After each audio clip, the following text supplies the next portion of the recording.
Welcome back to Midday. Darren Maywood is joining us now from No Limits Fitness to talk about a pretty incredible journey that he has been on. Welcome to the show, Darren. Hi, thank you.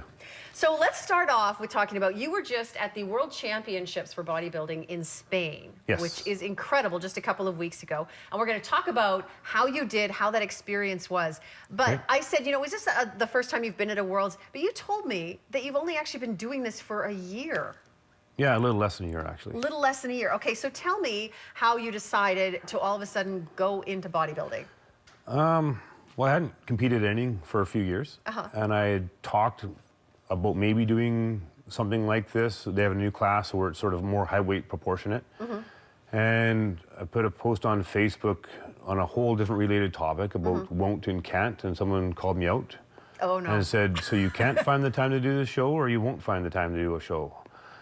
So, yeah, 8.5 weeks before the novice show, I made the jump and thought I'd just do a show and check it off my bucket list. But it led to another show, which led to another show, and that led to the Worlds. And all of a sudden you're in Spain. And then I'm in Spain. So you were originally a wrestler. Well, obviously you've been a person in fitness for most of your life. Yes. But then this was sort of just something completely different for you. Completely different. It was, yeah, I'm not a big fan of standing on stage and being in the spotlight. You know, being on TV is It's a like, little big this is stretch out of so my mind. weird. It is, yeah. Yeah, so it's been a great experience. It's been a lot of fun. So tell us about Spain. What was it like being on that world stage? It was incredible. I mean, even just going to the nationals was incredible. Everybody's, you know, the athletes are amazing. But I mean, it's the world. So every single person there was just next level. There was no masters division for me, so I was competing against everybody at every age. Oh, wow. So the average age was mid-20s to early 30s. So being much older than that. Just slightly older, that's all It we're gonna was, say. it's a little bit. It was a good experience. I loved it. I didn't quite make top 10. But the feedback I got was it was the best version that I brought to all 4 shows. So we're looking at a picture right now, and this is from one of your shows in the past year. No, that was right after. Oh, that was right after the competition at the Worlds. Okay. Yeah, and then that was me with my family afterwards. Nice. I unfortunately wasn't able to connect with a photographer at all, just with language barriers and stuff. So I have like no stage shots at all. You know, so You're like, okay, it was great. the biggest show out of all 4, and I don't have a picture really to show for it. But it was I was there, got the jacket and the plaque to show for it. That's awesome. But yeah, it was a good time. So what do you think was the biggest discovery for you, of yourself going through this process? You know, it was a couple of things. I mean, I proved that at any age you can put your mind into it and sort of, you know, take you there. In a year, that's incredible. Yeah, it was essentially 8 months from the time I decided to do the first show to standing on stage at the World. So it was That's a whirlwind. pretty fast. Yeah, Yeah. it was not expected at all.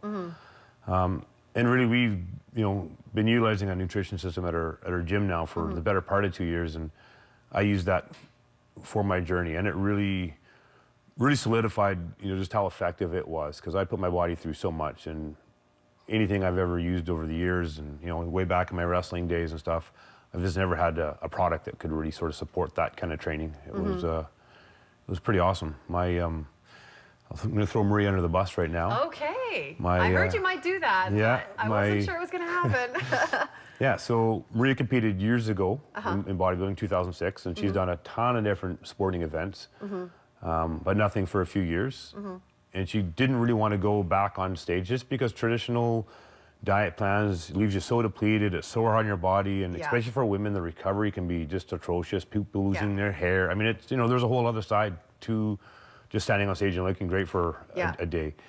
So watching my journey and sort of watching how effective nutrition was, she's going to do the novice show in November, in May in Kelowna, and come back at her retirement. And Wow. only she likes that I have more trophies than she does right now, so a little healthy competition at home is always good. That's awesome. She'll That's probably destroy what I did, but that's okay. That's great, though. And so are you going to continue on with this? Is this something now that you think, you know what, I think I will continue? You know what? The short answer is yes. The level of competition, I don't want to go back and just go back to the Worlds. Right. So I have a lifetime qualification for the Nationals because I won my class, so I don't have to go through all the steps again. But to go, I'd want to be competitive. I want that top 10 list, you know, maybe, I mean, being realistic, when I'm competing against 25-year-olds and people doing this for years and years and years, to win the world would be arrogant to think I really have a legit shot at, especially at my age at that time, because it'll be a couple years older yet. Yeah. But yeah, I'm going to train as if I was going to go, or you know, have the potential to go in 2 years, take a year off. I legitimately need probably 10 pounds of lean mass for that, and That's a lot. like I said, you know, especially as we get older and older, and testosterone levels are dropping and all that stuff. It's going to take some hard work, and it's going to take some time. So I'm I'm going to train like I'm doing it, and we'll see where we're at. You know, come 2 years. I mean, life can throw you curveballs, but yeah, that would be the expectation. Okay, well, hopefully you will take us along on that journey. For sure. Okay. Darren, thanks so much for joining us here on Midday. We will be back in just a moment.